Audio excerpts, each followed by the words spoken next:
Here are some social media don'ts. And one thing I think this is important to go over with our educators is because I know personally when I was in college, I didn't have a social media's do's and don'ts course. And I think sometimes because we put it in a policy, we are assuming that our educators are well aware of what they can and cannot do. So social media is one of those where I think we need to educate our staff again almost yearly, just like we do with confidentiality, mandated reporting, to go over these do's and don'ts with our staff. You can see on here the social media's don'ts. So don't friend, follow, or like students online.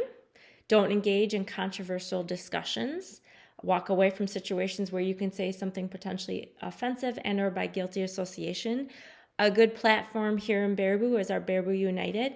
That is a site that can really get your blood boiling in a sense, where people can say some pretty hurtful things about our district and our students.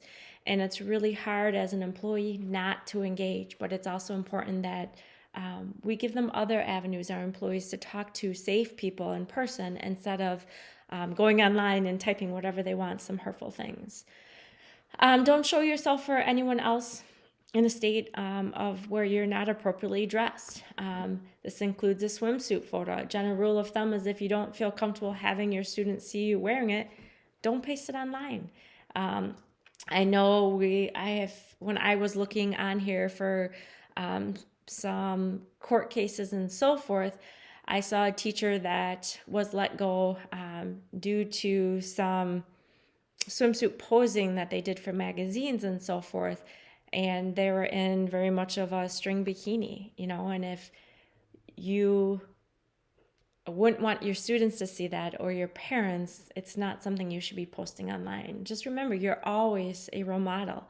And taking a job or taking a career in this profession of being an educator is you're always educating others.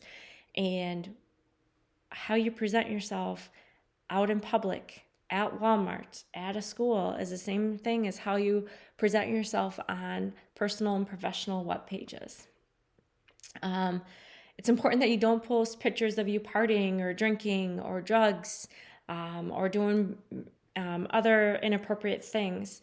Don't put yourself in positions where you feel you have to defend your actions or where you could lose some trust and respect from your students.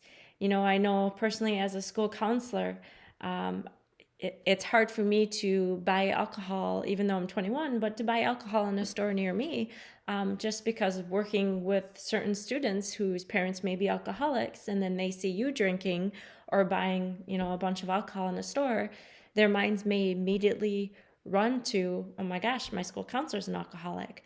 So it's really important, know the clientele you work with, and again, you're always an upstanding citizen out there, and people are watching you.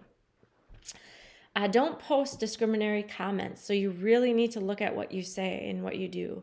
And don't comment on other students' posts. Again, if students are trying to add you as a friend on Facebook, I have several myself, have that personal conversation with the student and say, thanks for trying to add me. Unfortunately, as your teacher, as your educator, I am not able to add you as a friend or to follow you on these different sites.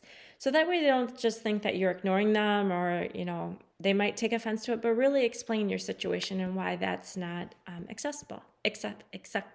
Thank you.